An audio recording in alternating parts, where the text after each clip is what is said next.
নমস্কার বন্ধুরা, সুবলের রান্নাঘরে আপনাদের স্বাগত। আজ বানাবো আমি ধনেপাতা চাটনি। নিয়ে নিয়েছি এখানে 4 কোয়া রসুন, 3টে কাঁচা লঙ্কা, কালো জিরে, ধনেপাতা 1 আঁটি, আর এই যে তেঁতুলটা ভিজিয়ে রেখেছি জলে।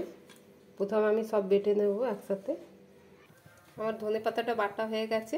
কড়াটা গরম করে নিয়েছি, দিয়ে দেবো সর্ষের তেল অল্প, ফোড়নে দেবো কালো জিরে,